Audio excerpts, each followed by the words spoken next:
খবরদার পিতামাতাকে তুমি কাঁদাবে না। তোমার কি মনে আছে, তোমার কি মনে আছে এই দুনিয়ার মুখ দেখেছ বাবা মায়ের বিনিময়ে, ঠিক না বেঠিক? জোরে বলেন ঠিক না বেঠিক? মাঝখানে লোকরা আওয়াজ দেন না কেন?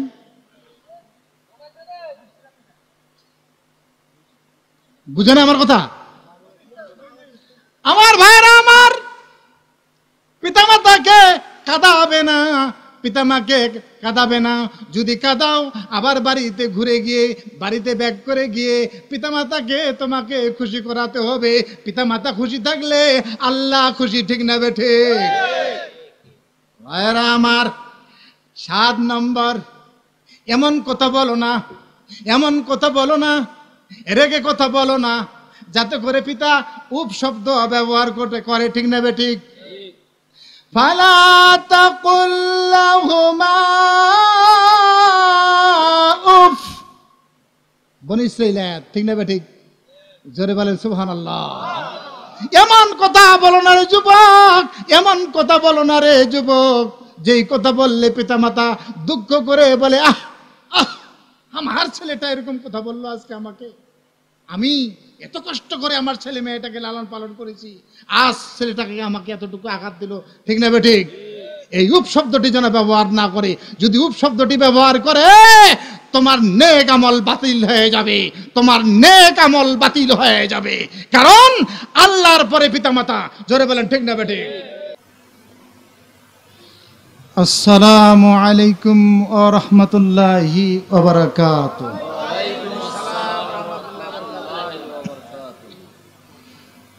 আলহামদুলিল্লাহ,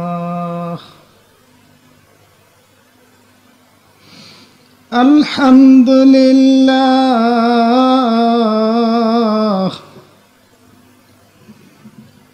আলহামদুলিল্লাহ,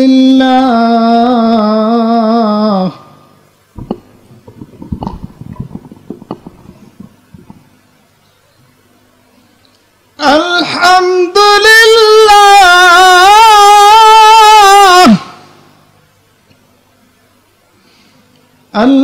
আলহামদুলিল্লাহ নাহমাদুহু ওয়া নাস্তাঈনুহু ওয়া নাস্তাগফিরুহু ওয়া নু'মিনু বিহি ওয়া নাতাওয়াক্কালু আলাইহি ওয়া নাউযু বিল্লাহ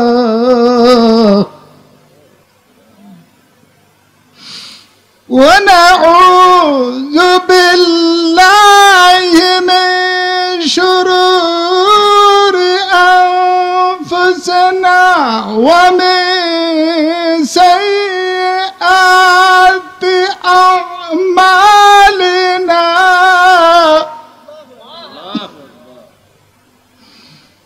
من يهده الله فلا مضل له ومن يضلل فلا هادي له ونشهد أن لا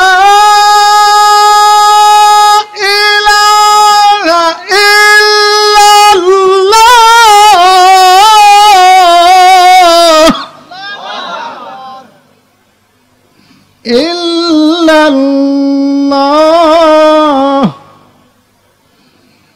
ونشهد أن محمدا عبده ورسوله أما بعد فقد قال الله تعالى في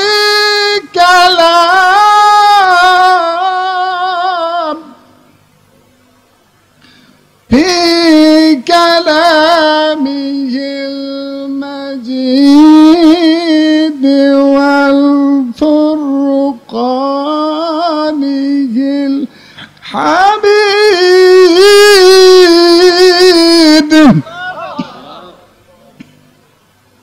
সবাই পড়ি, আওয়াজ দিয়ে পড়বেন। গলার শক্তি যত এত জোরে পড়বেন।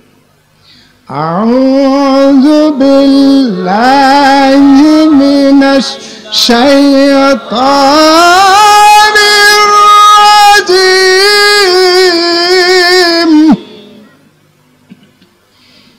বিসমিল্লাহির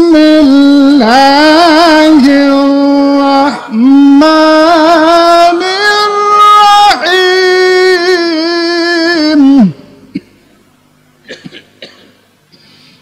ইন্নামা ইয়াখশাল্লাহু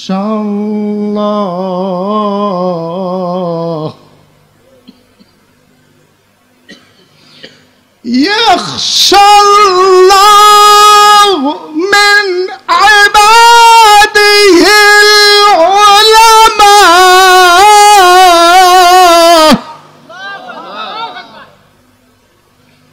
وقال رسول الله صلى الله عليه وسلم كن عالما أو متعلما أو مستمعا أو محبا ولا تكن الخامس فتهلك. وقال رسول الله صلى الله عليه وسلم كن عالما أو متعلما أو مستمعا أو متبعا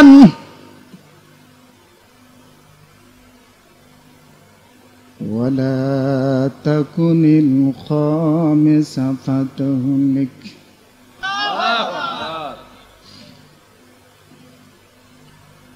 اللهم صل على محمد وعلى آل محمد كما صليت على إبراهيم وعلى آل إبراهيم إنك حميد مجيد. সম্মানিত আজকের এই মাহফিলের সভাপতি, অতিথিবৃন্দ, ওলামায়ে কেরাম, দিন প্রিয়, ইসলাম প্রিয় আমার ভাইরা, পর্দার অন্তরালে আমার মা ও বোনেরা, মহান আল্লাহ পাকের দরবারে লাখো কোটি শুকর আদায় করছি যে আল্লাহ আপনাদেরকে এবং আমাকে আজকে উপস্থিত হওয়ার তৌফিক দান করেছেন। সবাই পড়ি আলহামদুলিল্লাহ। অতএব আমরা সবাই জান্নাতের মেহমান, ঠিক না বেঠিক? আমরা আল্লাহকে ভালোবাসি এবং আল্লাহ যেভাবে আমাদেরকে চলতে বলেন আমরা সেভাবে চলবো। রসুল যেভাবে আমাদেরকে চলতে বলেন আমরা সেভাবে চলবো, ঠিক না বেঠিক? আমার ভাইয়েরা, আমার তো আপনাদের ছেলে মেয়েরা কোথায় পড়ে আমি জানি না, তবে আমি আপনাদেরকে বিচার দিব। আমি একজন রাষ্ট্রপতি আজকের, এরা যারা বসে আছে এরা সংসদ সদস্য, আর আপনারা সংসদ সদস্যের মেহমান। চিল্লায় বলেন মারহাবা। সিদ্ধান্ত হবে এখানে। কি সিদ্ধান্ত হবে? আপনার ছেলেটা আপনি প্রাইমারিতে দিবেন নাকি হাই স্কুলে দিবেন নাকি কলেজে দিবেন নাকি ভার্সিটিতে দিবেন নাকি মাদ্রাসায় দিবেন, ঠিক না বেটি? সিদ্ধান্ত আজকে হবে। এরপরে সিদ্ধান্তের বাইরে যদি কাজ করেন তো আপনার শাস্তি হবে। এবার আপনারা বলেন, মাদ্রাসায় পড়া ভালো না স্কুলে পড়া ভালো? তাই বলি স্কুলকে আমরা ধিক্কার দেই না। আল্লাহ রসুল স্কুল কলেজ ভার্সিটিতে পড়া ধিক্কার দেয় নেই, বরং উৎসাহ দিয়েছে। তবে এভাবে মেয়েদেরকে মহিলা শিক্ষক দিয়ে পড়াতে হবে, ঠিক না বেঠিক? আর ছেলেদেরকে পুরুষ শিক্ষক দিয়ে পড়াতে হবে। এটাই হচ্ছে রসুলের নীতি, এটাই হচ্ছে রসুলের বিধান, ঠিক না বেঠিক? কিন্তু আমাদের দেশে স্কুল কলেজে কি তাই আছে? নাই। এই জন্য প্রেম হয়।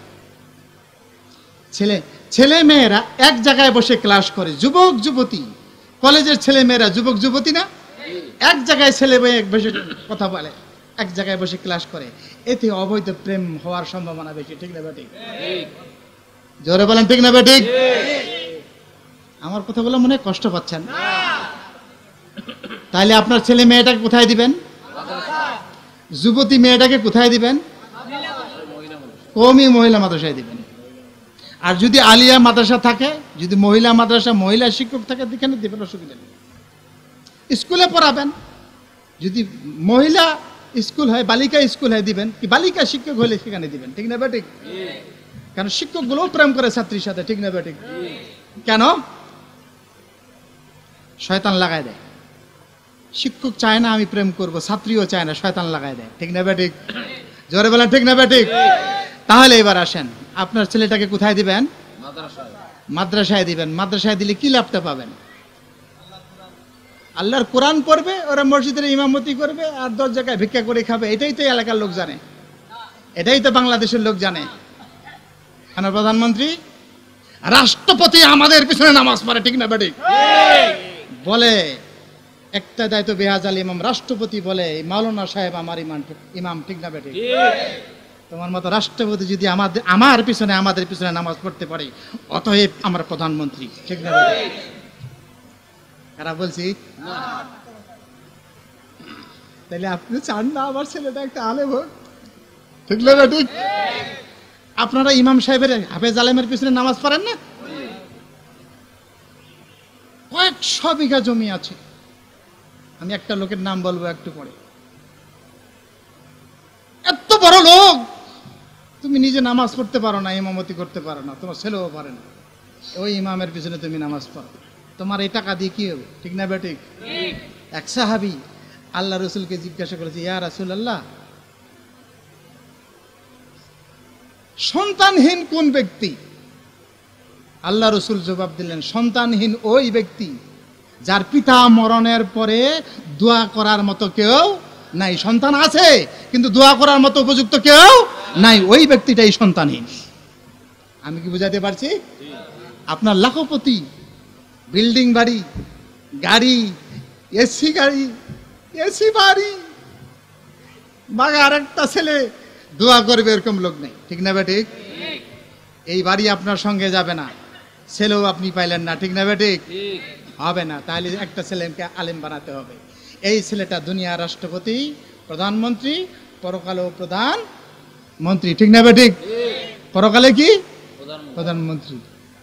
এই দুনিয়াতে যারা বড় ধনী, পরকালে হবে গরিব। এই দুনিয়াতে যারা অন্ধ, পরকালে হবে চক্ষুষ্মান। এই দুনিয়াতে যারা বোবা, তারা পরকালে কথা বলতে পারবে। মারহাবা বলেন। আলেমদেরকে আপনারা বলেন গরিব মানুষ, আলেমরা ওই দেশে পরকালে, এই দুনিয়াটার পরে যে একটা জগৎ, ওই জগতে আলেম হবে সুপ্রিম পাওয়ার, প্রধানমন্ত্রী। আল্লাহ রসুল হাসরের মাঠে আপনারা আমার জন্য সুপারিশ করবেন, করবেন কি করবেন না? বিচার শেষ হয়ে যাবে, বিচার শেষ হয়ে যাবে, লোক জান্নাত যাবে, জাহান্নামে যাবে, ঢুকে পড়া শেষ। এক শ্রেণী আলেমকে আল্লাহ থামায় রাখবেন, কি থামো আলেম, আলেম থেমে যাবে। আল্লাহ লেমা, কেন? আল্লাহ এই শব্দটা বারবার বলেন, কি থামো আলেম। শেষ, ফয়সালা শেষ। এবার আল্লাহ তাআলা আলেমকে বলবে, 4 শ্রেণীর মানুষকে আলেম জাহান্নামে ঢুকো, ও আলেম জাহান্নামে ঢুকো, দেখবে যাদের আমল নামায় জবের পরিমাণ ঈমান আছে, ওদেরকে খুঁজে খুঁজে বের করে জান্নাতে ঢুকা দাও। সুবহানাল্লাহ। সমস্ত আলেমরা দৌড় দিয়ে জাহান্নামের ভিতরে ঢুকবে। একটু জোরে মারহাবা বলবেন না? মারহাবা। লটিয়া গ্রামের ভাইরা, ইমানের শক্তি আছে তো? কষ্ট হবে না তো? চলে গেছে, ঢুকে গেছে, আলেম চলে গিয়েছে, বের করে নিয়ে চলে এসেছে।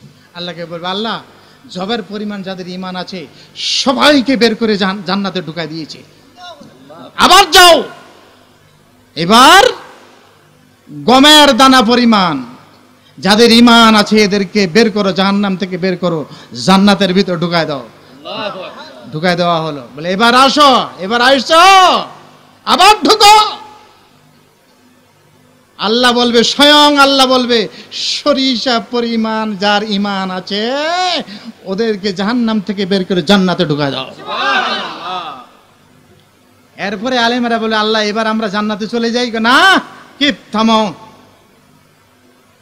বলবে, আল্লাহ নিজেই বলবে, এই গামছাটা ভিজাইছ, কাপড়টা চাপ দিয়ে ফেলে যে একটা বাড়ি মারো, বিন্দু বিন্দু পরিমাণ পানি উড়ে বেড়ায় না? আল্লাহ বলবে, এবার ঢুকো আলেম জাহান্নামে, ঢুকে বিন্দু পরিমাণ যার ঈমান আছে ওদেরকে বের করে জান্নাতে নিয়ে চলে যাও। আলেমের পাওয়ার। আমরা তো আগে সব সময় থাকি, আগে আবার পিছনে সব সময় নামাজ পড়ি। তোর বাবার জানাজা করেছি, তোর মায়ের জানাজা করেছি, তোমার আমরা যদি না যাইতাম তোমাদের যারো সন্তান হইতো, আমরা বিয়ে পড়াইছি, ঠিক না বেঠিক? এত বড় কথা বলেন কেন? কার কথা বলছি? হ্যাঁ, তারপর আমরা মসজিদে বলবি দৌড় গেল মসজিদ পর্যন্ত, আমাকে দৌড় বলে মসজিদ পর্যন্ত। মসজিদ পর্যন্ত কে বলছে মসজিদ পর্যন্ত? এই পৃথিবীর থেকে শুরু করে হাসরের মাঠ পর্যন্ত আমাদের দৌড়। মারাবা বলবেন না জোরে? এবার আসেন, মাদ্রাসা কার ছেলে মেয়েরা মাদ্রাসায় দিবেন? আমি আজকে আপনাদেরকে দেখতে চাই, মাদ্রাসায় পড়াইবেন না স্কুলে পড়াইবেন? মাদ্রাসায় যে পড়াবেন ঠিকই পড়াইবেন, কিন্তু আবার একটা দোষও আছে, আবার কিছু কিছু মাদ্রাসায় বাচ্চা কাচ্চা পড়ান টাকা দেয় না। স্কুলে পড়ান টাকা দেন, কলেজে পড়ান টাকা দেন, ভার্সিটিতে পড়ান টাকা দেন, কিন্তু মাদ্রাসায় যারা পড়ে এদেরকে টাকা দেন না। ঠিক না বেঠিক? জোরে বলেন ঠিক না বেঠিক? আল্লাহ তাআলা বলছেন কোরআন শরীফের মধ্যে, লা তানালুল বিররা হাত্তা তুনফিকু মিম্মা তুহিব্বুন। বলে মাদ্রাসায় দিয়েছো টেরা ছেলেটা, যেটা টেরা, পাটা বাঁকা, পিঠটা কুজা, ভালো জ্ঞান নাই, যেমন তেমন কোন রকম করে চলে, ওইটা দিছ। খুব চালাক, ওটা স্কুলে দিয়েছো, কলেজে দিয়েছো, ভার্সিটিতে দিয়েছো, ঠিক না বেঠিক? আল্লাহ বলছে হবে না, তোমার উদ্দেশ্যটা ভালো না। ভালো ছেলেটা দিছো স্কুলে, আর বোকা মোকাটা দিছো তুমি মাদ্রাসায়, হবে না। তুমি যেই উদ্দেশ্য দিয়েছো এই উদ্দেশ্য তোমার হাসিল হবে না। আমাকে যদি তুমি ভালোবাসতে, তাহলে ভালো ছেলেটা ভালো মেয়েটা মাদ্রাসায় দিতে, ঠিক না বেঠিক? যখন ছেলে হয় নাই তখন কান্নাকাটি করছিলি, পীর সাহেবের বাড়িতে গিয়েছিলি, মাজারে গিয়েছিলি, মসজিদে গিয়েছিলি, ইমাম সাহেবের বাড়িতে গিয়েছিলি, কোনো জায়গা বাদ দাও নাই। আমি আল্লাহ তোমার এই দৌড়াদৌড়িতে মায়া হয়েছিল, আমি একটা তোমাকে সন্তান দিয়েছি। সন্তানটা এখন মাদ্রাসায় দেওয়ার দরকার, এখন মাদ্রাসায় তুমি দিবে না, দিছো স্কুল কলেজ। এই তো আমাদের নিয়ম, ঠিক না বেঠিক? এটা যেন না হয়। এবার আসেন মূল আলোচনায় যাই। মাদ্রাসা আরো আছে না? এখানে আপনারা মাদ্রাসা চান? হাত তুলে দেখান তো, মাদ্রাসা চান? লিল্লাহে তাকবীর। হয় না, এই তাকবীর দিয়ে কিচ্ছু হবে না। লিল্লাহে তাকবীর। মাদ্রাসা চাই। আন্দামান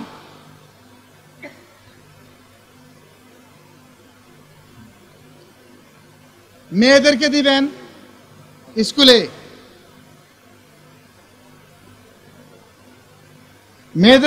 স্কুলে, যাতে ওরা প্রেম করে, অবৈধ প্রেম করে। যুবক যুবতী যদি অবৈধ প্রেম করে, অবৈধ মিলন করে, যদি গুনাহ হয়, বাপ মায়ের আমল নামায় লেখা হয়, ঠিক না বেঠিক? এই কাজটা করবে না। হ্যাঁ, আপনার ছেলেরা হাফেজ বানান, আলেম বানান, এরপরে স্কুলে দেন, এরপরে কলেজে দেন, এরপরে ভার্সিটিতে দেন। রাসূল নিষেধ করে নাই, বরং উৎসাহ দিয়েছে। পৃথিবীর যত জ্ঞান, যত ভাষা আছে শিক্ষা করতে নিষেধ নাই, বরং উৎসাহ আল্লাহ রাসূল দিয়েছেন। তবে বিধিবিধানের মধ্যে থেকে হতে হবে, ঠিক না বেটে? যদি আপনার ছেলেটা হাফেজ হয়, আলেম হয়, এরপরে ভার্সিটিতে ভর্তি হয়, সে বুঝবে কোনটা হালাল কোনটা হারাম, ঠিক না বেঠিক? এই জন্য আগে আপনার ছেলে আপনার মেয়ের কোরআন হাদিস শিক্ষা দিন, এরপরে স্কুলে দিন, এরপরে কলেজে দিন, এরপরে ভার্সিটি দিন, কোনো অসুবিধা নাই। কারণ সে কোরআন হাদিস পড়েছে, হালাল হারাম বুঝে, ঠিক না বেঠিক? সে সহজে পাপ করতে যাবে না, ঠিক না বেঠিক? আর আপনি সরাসরি তো আগে দিচ্ছেন, সে তো বুঝতেছে না কোনটা ভালো কোনটা মন্দ, ঠিক না বেঠিক? আমার ভাইয়েরা আমার, মাদ্রাসায় দিবেন এই তো, তাহলে মাদ্রাসায় দিলে কি লাভ হবে? ওই যে বলছিলাম একটা হুজুরে খালি মসজিদের ইমামতি করে,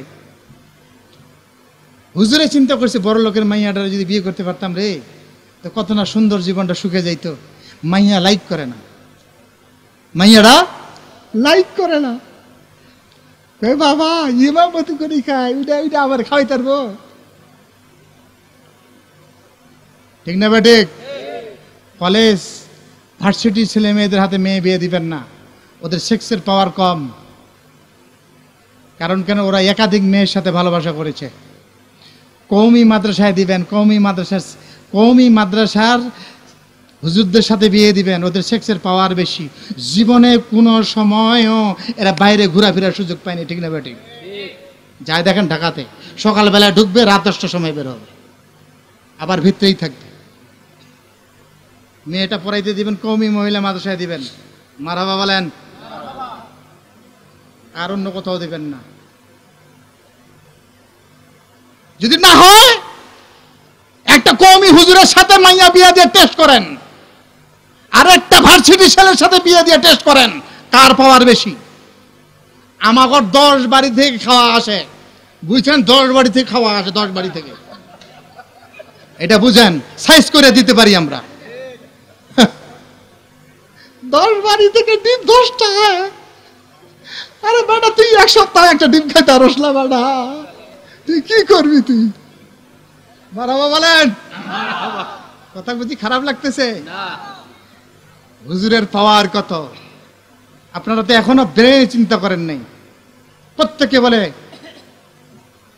আবু জাফরের মা এই সপ্তাহে হুজুরের খাবারটা যেন ভালো হয়, ঠিক না বেঠিক? ওই কয় যেন ভালো হয়, ওই কয় যেন ভালো হয়, সবাই কয় ভালো হয়। তাহলে হুজুর ভালো পাচ্ছে না খারাপ পাচ্ছে? ভালো পাচ্ছে। একটা বড় লোক 1 মাসও হলেও মাংস খেতে পারে না, ঠিক না বেঠিক? হুজুর প্রতি সপ্তাহে মাংস খায়, মারহাবা বলেন।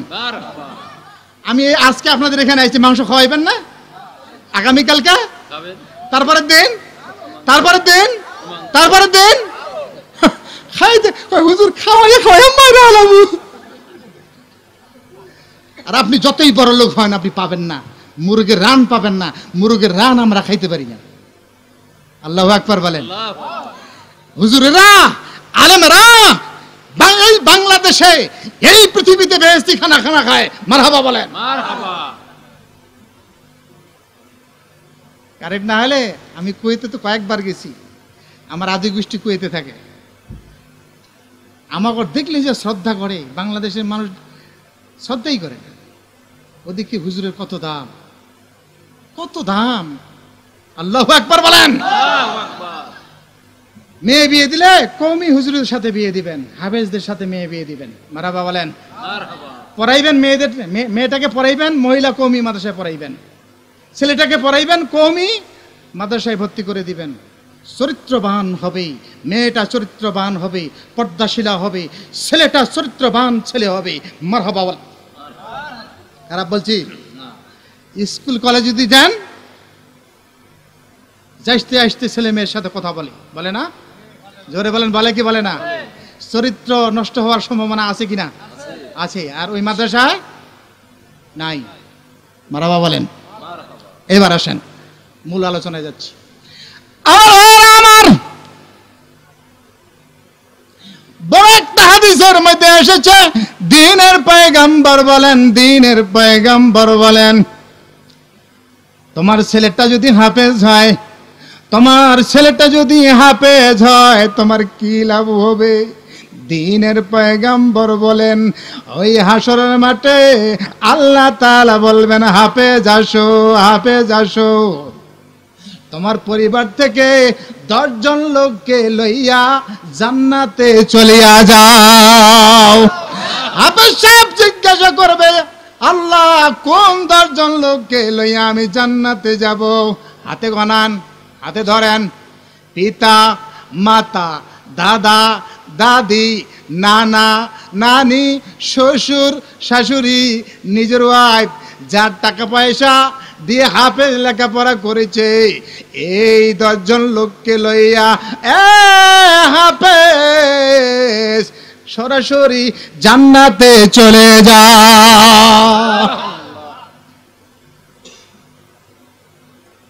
এমপি সাহেব বললেন, থানাতে ফোন দিয়েছে, ওসি সাহেব চিনেননি তো আমারে? চিনি তো, আপনার মোবাইল নম্বরটা তো আমার সেভ করাই আছে। কারে ধরছো, চিনছ? আমার স্বাস্থ্য ভাই, এই মুহূর্তে ছাড়ে দিবা? না, ছাড়া যাবে না। তাহলে থানায় থাকবি তো, তোর খবর আছে। ছেড়ে দিছে, ঠিক না বেঠিক? এই দুনিয়াতে তোমার উকিল ব্যারিস্টার আছে, ছেলে মেয়েকে বাঁচানোর জন্য কোর্টে ওকালতি করে, ঠিক না বেঠিক?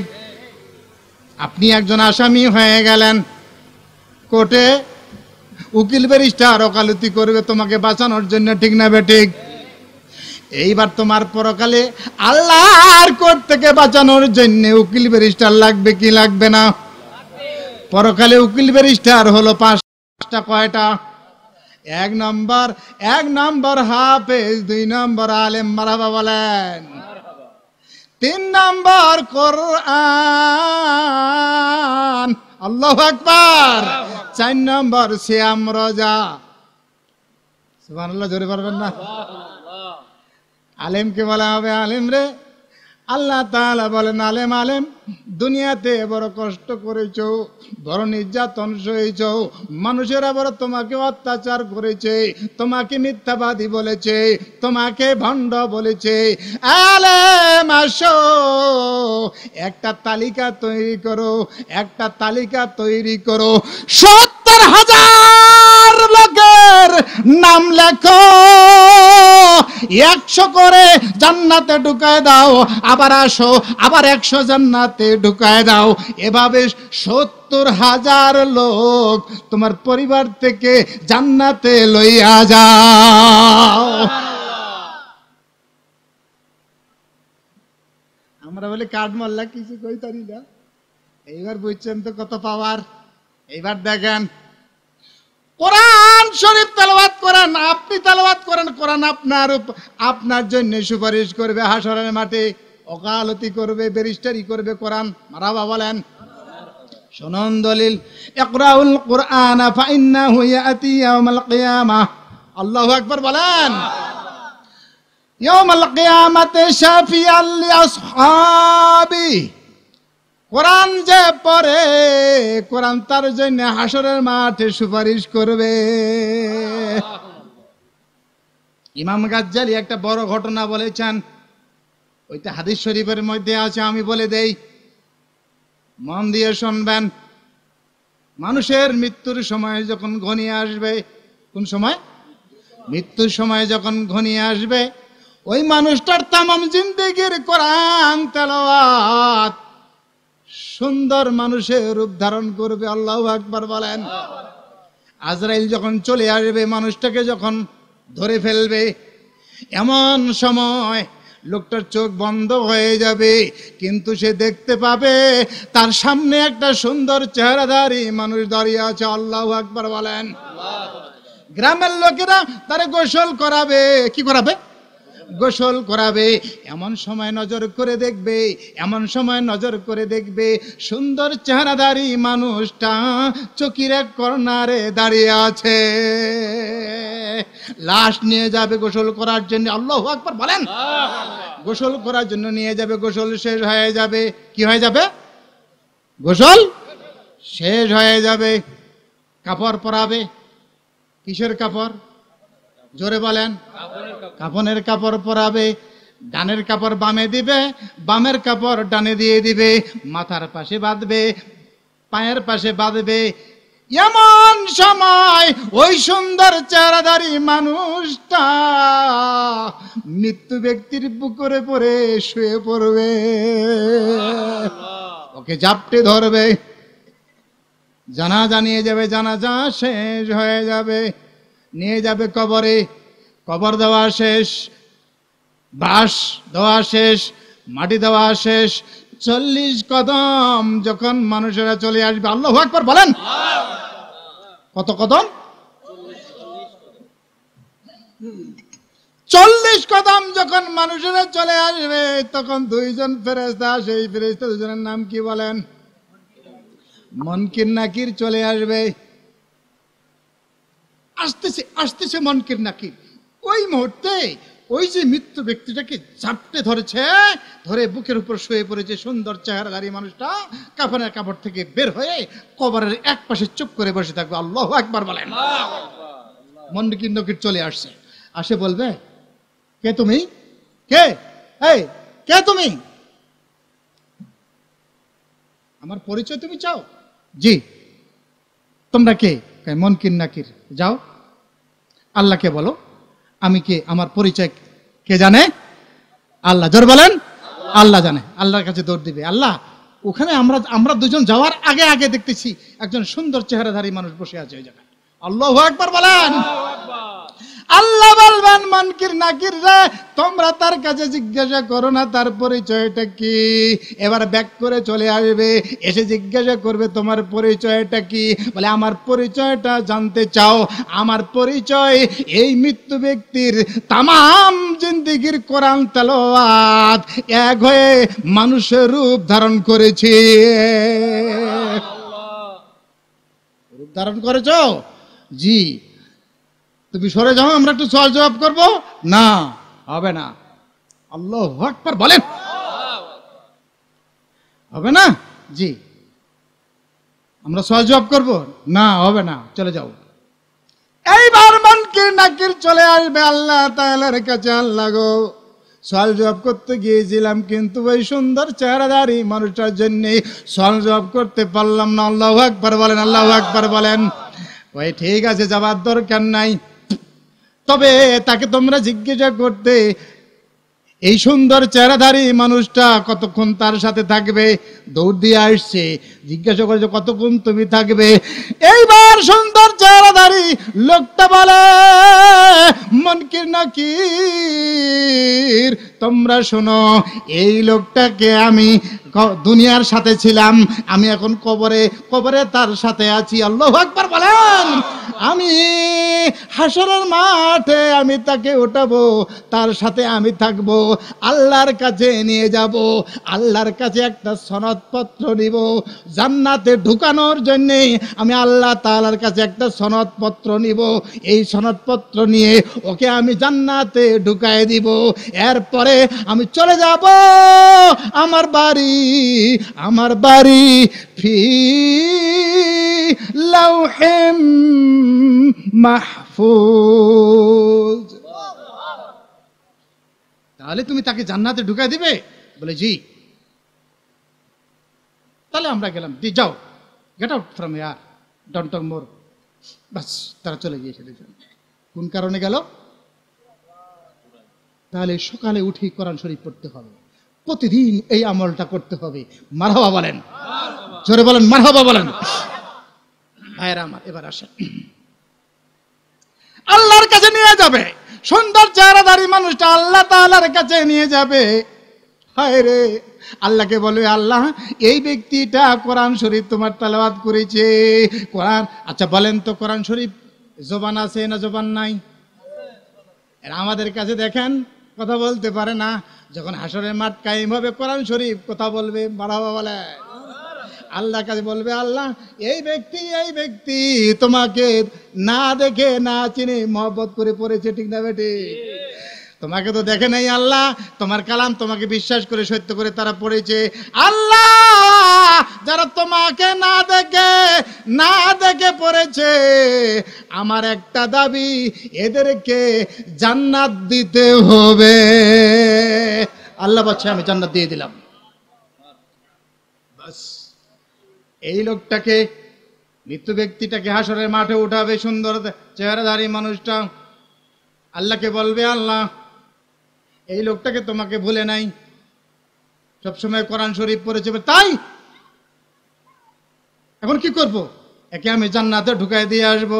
যাও, জান্নাত ঢুকাই দিতে যাবে, দেখবে পুলছেরাত ওই সুন্দর চেহারাধারী মানুষটা ওই মৃত্যু মানুষটাকে পুলছেরাত বিদ্যুতের গতিতে পার করে নিয়ে যাবে। মারহাবা। কি চমৎকার! শোনেন, আসতেছে সামনে একটা বয়ান, খুব সুন্দর। এই যুবক, যুবক কথা বলবে না, মারাবা বলেন। এইবার পার করে নিয়ে গেলেন। কি পার করালেন? পুলসিরাতের পরে দেখতেছে ওই সুন্দর চেহারাধারী মানুষটা দেখতেছে দুটা নদী। কি নদী? এই নদীটার নাম মাওয়াতুল হায়া। এই নদীটার মধ্যে ডুব দিলে দুইটা নহর আছে। প্রথম নদীতে ডুব দিলে ওর পায়খানা পেশাব বন্ধ হয়ে যাবে, আর জান্নাতে ছেড়ে পায়খানা পেশাব করবে না। বাস ডুব দিয়ে দিল, পায়খানা পেশাব বন্ধ হয়ে গেল। দ্বিতীয় নহরে যখন ডুব দিবে 6 জন নবীর গুণাবলী আল্লাহ তাকে দান করে দিবেন। লোকটা ছিল 3.5 হাত, হইবে 60 হাত। জোরে বলেন সুবহানাল্লাহ। আদম আলাইহিস সালাম কয় হাত লম্বা আছে? 60 হাত লম্বা হবে। ওই নহরটার মধ্যে ডুব দিলে এই 3.5 হাত বডিটা কয় হাত লম্বা হবে? এইবার শোনান, 6 জন নবীর গুণাবলী পাবে ওই দ্বিতীয় নহরে ডুব দিলে। 1 নম্বর হলো আদম আলাইহিস সালামের মতো 60 হাত লম্বা হবে। 2 নম্বর চেহারাটা হবে ইউসুফ নবীর মতো সুন্দর। সাহাবীগণ জিজ্ঞাসা করেছিলেন, ইয়া রাসূলুল্লাহ, আপনি তো আসমান ভ্রমণ করেছেন, ইউসুফ আলাইহিস সালামকে তো দেখেছেন? জি হ্যাঁ দেখেছি। ওর চেহারাটা কত সুন্দর। আল্লাহ রাসূল বলেন, গোটা বিশ্ববাসীকে যতটুকু সুন্দর সুন্দর চেহারা দেওয়া হয়েছে, একাই দেওয়া হয়েছে ইউসুফ আলাইহিস সালামকে। বুঝতে পারছেন? কত সুন্দর চেহারা। কয়জন গেল? 3 নম্বর বয়স হবে ইসারুল্লাহর মতো 33 বছর। মারবা বলবেন না? জান্নাতে বুড়া মানুষ যায় কি করবে? ওই নহরটার মধ্যে যখন ডুব দিবে, বুড়া বেটা 33 বছর হইবে। বুঝেন নাই? বুড়ি মানুষ ওই নহরে ডুব দিলে 16 বছর বয়সের যুবতী হইবে। বুড়ি মানুষের জিগান, তুই এই বয়সে যাইয়া উঠি কি করবি? আর বুড়া মানুষের জিগান, কি করবি? না, ওই নহর মধ্যে ডুব দিলে 6 জন নবীর গুণাবলী দেওয়া হবে। 1, আদম আলাইহিস সালামের মতো 60 হাত লম্বা হবে। 2, চেহারাটা হবে ইউসুফ নবীর মতো সুন্দর। 3, বয়স হবে ইসারুল্লাহর মতো 33 বছর বয়স। সুবহানাল্লাহ বলেন। 4, কণ্ঠস্বর হবে দাউদ নবীর মতো। জোরে বলেন সুবহানাল্লাহ। দাউদ নবীর কণ্ঠ কত বড় জানে? সাহাবীরা আল্লাহ রাসূলকে জিজ্ঞাসা করেছে, দাউদ নবীর কণ্ঠ কত দূর? আল্লাহ রাসূল বলছেন, দাউদ যদি এইখানে কথা বলে 120 কিলোমিটার পরের লোকেরা শুনতে পাইতো। কথা বুঝেন না? 60 হাত লোকটা যে লম্বা হয়, তার ভোকালটা কত বড় হবে বুঝেন নাই? আমি যদি এখানে চিৎকার দিই 1 কিলোমিটার লোকেরা শুনবে না? 60 হাত লম্বা হইলে শুনবে। মারহাবা বলেন। কয়জন নবী গেল? 4 জন গেল। 5 নম্বর ভাষা হবে আরবি। মুহাম্মাদুর রাসূলুল্লাহ।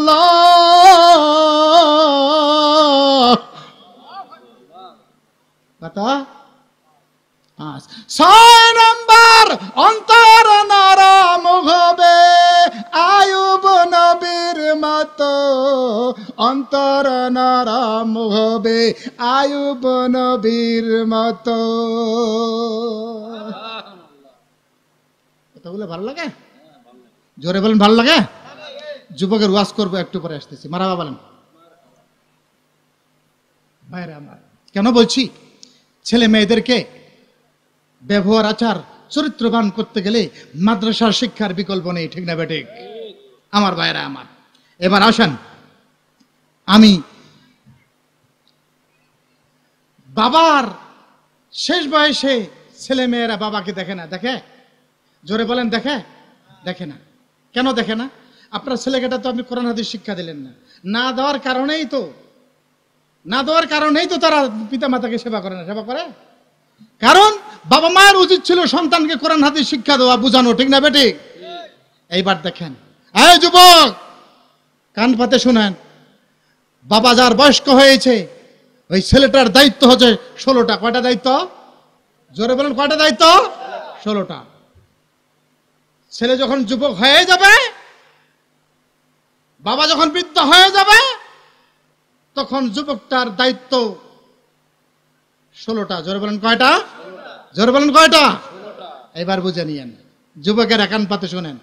জীবনে তো ওয়াজ অনেক শুনেছেন, আজকের ওয়াজটা আমার শোনেন, রেকর্ড করে নিয়ে যান। আমি কি কি কথাগুলো বলতেছি, দামি দামি কথাগুলো বলবো। মারহাবা বলেন। 1 নম্বর, কিছুগুলো পোলাপান আছে বাপ মায়ের নেয়, বাপ মায়ের নাম নেয়, ঠিক না বেঠিক? আল্লাহ রসুল বলছে লা ইউসাম্মা আবাহু, খবরদার ও সন্তানেরা, পিতামাতার নাম নিবে না, পিতামাতার নাম। আল্লাহ রসুল বলছে। ইসলামের মধ্যে শিষ্টাচার দেখেন, ইসলামের মধ্যে মানবতাটা দেখেন। মারহাবা বলেন। 1 নম্বর হচ্ছে সন্তান ছেলে মেয়ে কোনো সময় বাবা মায়ের নাম নিবে না, জরুরি প্রয়োজন ছাড়া, জরুরি প্রয়োজন ছাড়া। 1 নাম্বার 2, বাবা মায়ের আগে ছেলে সন্তান বসবে না। এই চুপ থাকেন, কথা বাড়াবাড়ি করবেন না, আওয়াজ আসতেছে, ডাইরেক্ট গুলি করব। লিল্লাহে তাকবীর।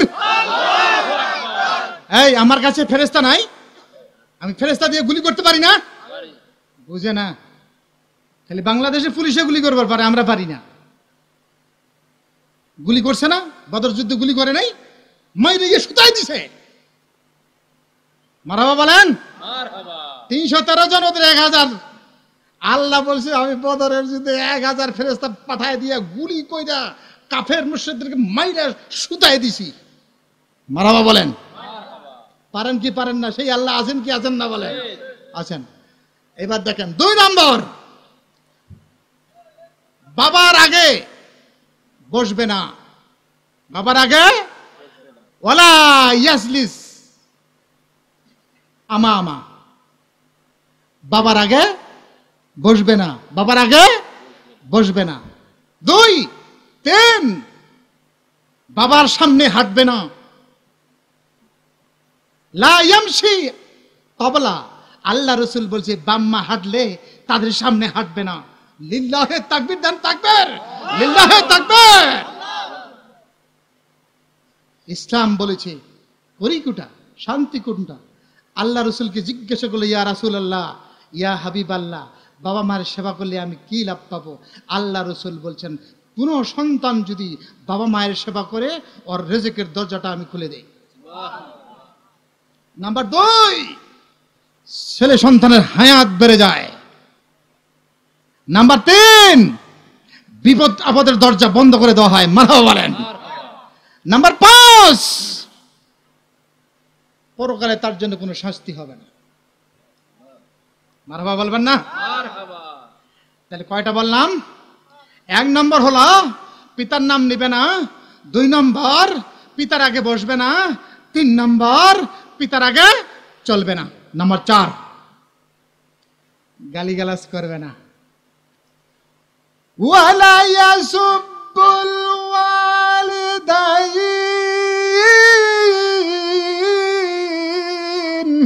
খবরদার এই যুবক, জীবন ধ্বংস হয়ে যাবে বাবা মাকে যদি গালিগালাজ করো, ঠিক না বেঠিক? গালিগালাজ করা কবিরা গুনাহ, গালিগালাজ করা কবিরা গুনাহ। খবরদার গালিগালাজ করবে না। কই আমি তো আমার বাবা মাকে গালিগালাজ করি না, তবে আমি তো অন্যের যে বয়স্ক মুরব্বী তাদেরকে গালিগালাজ করি, সেটা তো আরেকজনের বাবা, হয় কি না? তাদেরকে গালিগালাজ করলেও তোমার বাবাকে গালিগালাজ করা একই কথা, ঠিক না বেঠিক? অন্যের বাবা মাকে গালিগালাজ দেওয়া যায়, নিজ বাবাকে গালিগালাজ করা সেই, ঠিক না বেঠিক?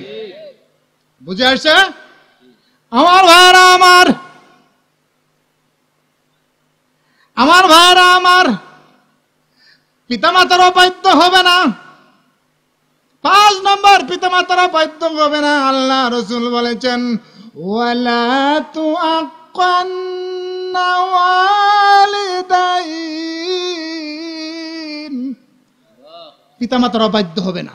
অন্য হাদিসের মধ্যে আছে ইন্নাল্লাহ হাররামা আলাইকুমুল উকুক ওয়াল উম্মাহা, আল্লাহ রাসূল বলেছেন, বুখারী শরীফের হাদিস, তোমাদের উপরে পিতামাতার অবাধ্য হওয়া হারাম করে দেওয়া হয়েছে। ঠিক না বেটি?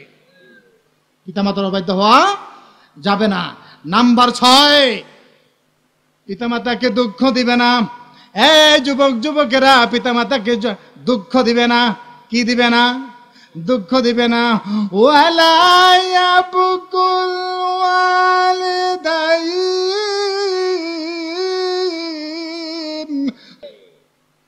ভাইরা আমার, 7 নম্বর চলে গেল। 8 নম্বর, ধমক দিবে না। যা বাজারে যা, যা গরু নিয়ে যা, যা ছাগল নিয়ে যা, যা ধান আনতে যা, ধমক সরে কথা বলবি না। আল্লাহ তাআলা বলছেন, শুনুন, ওয়ালা তানহারহুমা, খবরদার পিতামাতাকে ধমক দিয়ে কথা বলবি না। ঠিক না বেঠিক?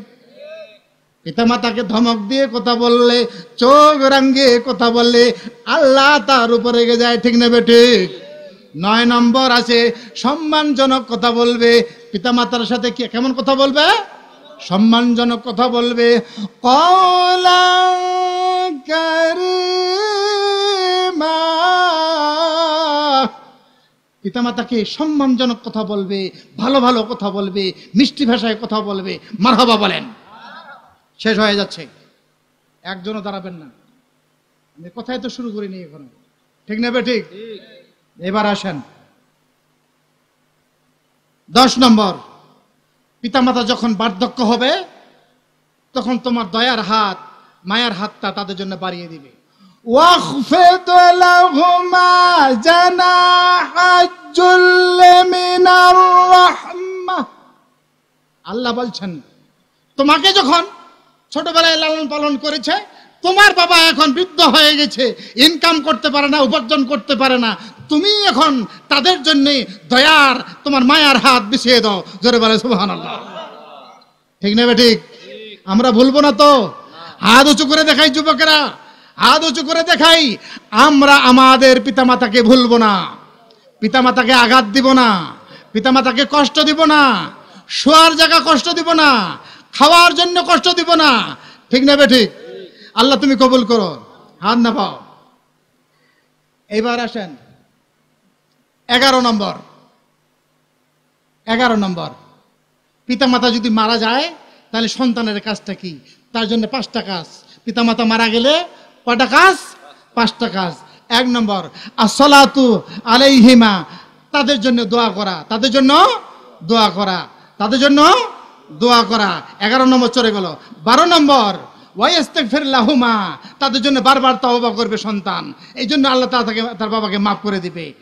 14 নম্বর, 13 নম্বর, বাবা মা যদি ওসিয়ত করে, কি করে? ওয়ায়ানফাজু আহাদিহিমা, বাবা মা যদি ওসিয়ত করে যায়, সন্তান বাবা মার ওসিয়ত পূরণ করবে। সুবহানাল্লাহ বলেন। কি করবে? ওসিয়ত পূরণ করবে। এবার আসেন 14 নম্বর, ওয়াসিলাতুর রহমে, পিতা মাতার আত্মীয় স্বজনের সাথে ভালো ব্যবহার করবে। মারহাবা বলেন। এবার আসেন 15 নম্বর, ইকরামু সাদিকিহিমা, পিতা মাতার বন্ধু বান্ধবের সাথে ভালো ব্যবহার করবে। বলেন সুবহানাল্লাহ। 16 নম্বর, পিতা মাতাকে লানত দিবে না। পিতা মাতাকে যে সন্তান পিতা মাতাকে লানত দেয়, আল্লাহ তাকে লানত দেয়। ঠিক না বেঠে?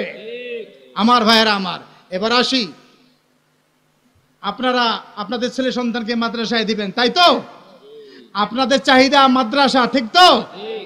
এই জায়গায় মাদ্রাসা হলে আপনারা সন্তান ছেলে মেয়ে দিবেন? জোরে বলেন, দিবেন? হাত তুলে দেখান। লিল্লাহে তাকবীর, লিল্লাহে তাকবীর। তাহলে মাদ্রাসা হলে আপনাদের সুবিধা হয়, তাই না? আমি দোয়া করি এই জায়গাতে যেন দাওরা ইফতা পর্যন্ত একটা মাদ্রাসা এই জায়গায় হয়। একটা তাকবীর দিবেন না?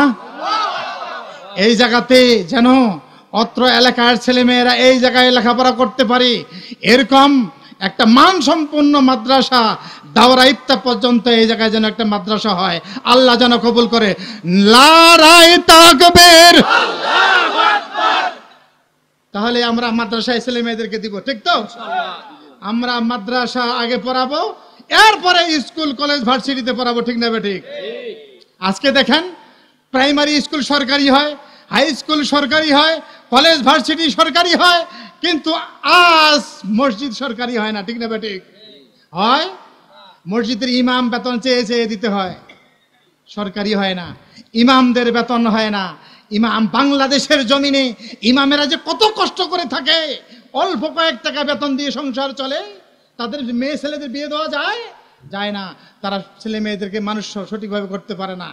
এই ইমামদের যদি সরকার ভালোভাবে দেখে, এদের বেতন বাড়িয়ে দেয়, তাহলে আলেম ওলামাদের একটু উপকার হয়, ঠিক না ঠিক? আসুন মাদ্রাসার প্রতিষ্ঠার মাধ্যমে আলেমের এই জায়গায় চাকরি হবে, ছেলে মেয়েরা এখান থেকে আলেম হয়ে বের হবে, ঠিক না ঠিক? দেশ সমাজে কোরআন হাদিসের দাওয়াত দিবে, এই প্রত্যাশায় রাখি চালিয়ে যাব। আল্লাহ পাক আমাদের সবাইকে তৌফিক দান করুক। সবাই পড়ে আমিন, আল্লাহুম্মা আমিন। রব্বানা যালামনা আনফুসানা ওয়া ইল্লাম তাগফির লানা ওয়া তারহামনা লানাকুনান্না মিনাল খাসিরিন। আল্লাহ তাআলা নড়াইল জেলা লোহাগড়া উপজেলা লটিয়া গ্রামে এসেছি। আল্লাহ আল্লাহ এই এলাকায়, এই গ্রামে মাদ্রাসা প্রতিষ্ঠা করার উদ্দেশ্যে মাহফিলের আয়োজন করেছে। আল্লাহ আল্লাহ তুমি মাদ্রাসাকে কবুল করো, আল্লাহ তুমি মাদ্রাসাকে কবুল করো। এই জমিনে যেন দাওরা ইফতা পর্যন্ত একটা মাদ্রাসা হয়, আল্লাহ তুমি কবুল করো। আল্লাহ তুমি দ্বীনের খেদমতের জন্য এই এলাকায় একটা মাদ্রাসা প্রতিষ্ঠার ব্যবস্থা করে দাও। আল্লাহ হাত তুলেছি, এই এলাকায় যত মুরব্বী হাত তুলেছে আমার সাথে, আল্লাহ তুমি সবাইকে মাফ করে দাও। ইয়া আল্লাহ আমরা যারা হাত তুলেছি আমাদের সবাইকে তুমি মাফ করে দাও। আমাদের বাবা মাকে তুমি মাফ করে দাও, আমাদের দাদা দাদিকে তুমি মাফ করে দাও, আমাদের নানা নানিকে তুমি মাফ করে দাও, আমাদের পূর্বপুরুষে যারা ইন্তেকাল করে অন্ধকার খবরে শুয়েছে সবাইকে তুমি মাফ করে দাও। আল্লাহ আমরা যারা হাত তুলেছি আমাদের সবাইকে মাফ করে দাও। আমরা যারা অসুস্থ রয়েছে আমাদেরকে তুমি সুস্থতা সেবা দান করো। আমাদের হায়াতের মধ্যে বরকত দান করো। আল্লাহ আমাদের কৃষিকাজের মধ্যে তুমি বরকত দান করো। আমাদের চাকরির মধ্যে ব্যবসার মধ্যে তুমি বরকত দান করো। আল্লাহ আমাদের অভাবকে তুমি দূর করে দাও রে আল্লাহ। আল্লাহ তাআলা আমাদের সবাইকে তুমি মাফ করে দাও। বুড়ো বয়সের লোকেরা যারা হাত তুলেছে আল্লাহ এদের দোয়াকে তুমি কবুল করো, এদের স্বাস্থ্যকে সুস্থ করে দাও। আমার মায়েরা অনেক পর্দায় হাত তুলেছে আল্লাহ, আমার মা বোনদেরকে তুমি কবুল করো। আল্লাহ আমাদের মা বোনদেরকে তুমি কবুল করো, সংসারকে তুমি সুখের করে দাও। তাদের ছেলে মেয়েদেরকে আল্লাহ তুমি মাদ্রাসায় পাঠাও, মাদ্রাসায় পাঠানোর ব্যবস্থা করে দাও। তাদের জ্ঞান তুমি দান করো আল্লাহ। ইয়া আল্লাহ তাদের দানের হাতকে তুমি বাড়িয়ে দাও আল্লাহ। ইয়া আল্লাহ, ইয়া আল্লাহ যারা মাহফিলের আয়োজন করেছে আল্লাহ, আল্লাহ আল্লাহ যারা মাহফিলের আয়োজন করেছে আল্লাহ তুমি তাদেরকে মাফ করে দাও। তাদেরকে প্রতি বছরে মাহফিলের আয়োজন করার তৌফিক দান করো আল্লাহ। যিনি জমি দান করেছেন আল্লাহ তার আশা একটা মাদ্রাসার জন্য, আল্লাহ তুমি মাদ্রাসাকে তুমি কবুল করো আল্লাহ। ইয়া আল্লাহ আমরা যারা হাত তুলেছি আল্লাহ, আল্লাহ ইয়া আল্লাহ, ইয়া আল্লাহ যারা ইলেকশনে দাঁড়িয়েছে আল্লাহ, আল্লাহ যারা ইলেকশনে দাঁড়িয়েছে আর যারা দাঁড়াবে, যাদের নেক উদ্দেশ্য যে মানুষের সেবা করবে, আল্লাহ তুমি এমন প্রতিনিধি আমাদেরকে দান করো আল্লাহ। যারা মানুষের সেবা করবে আল্লাহ, মানুষের সেবা করতে আপ্রাণ চেষ্টা চালাবে, এমন মানুষকে তুমি আমাদেরকে দান করো আল্লাহ। এমন প্রতিনিধি তুমি আমাদেরকে দান করো আল্লাহ। যারা ঘুষ খায়, যারা জনগণের হক নষ্ট করে, আল্লাহ এমন প্রতিনিধি তুমি আমাদেরকে দিও না আল্লাহ। ইয়া আল্লাহ বাংলাদেশকে তুমি একটি শান্তিময় রাষ্ট্র হিসেবে তুমি কবুল করো আল্লাহ। দাঙ্গা হাঙ্গামা তুমি বন্ধ করো আল্লাহ। মারামারি কাটাকাটি তুমি বন্ধ করে আল্লাহ। হিংসা বিদ্বেষ তুমি দূর করে দাও আল্লাহ। আল্লাহ আমাদেরকে শান্তির জীবন তুমি দান করো আল্লাহ।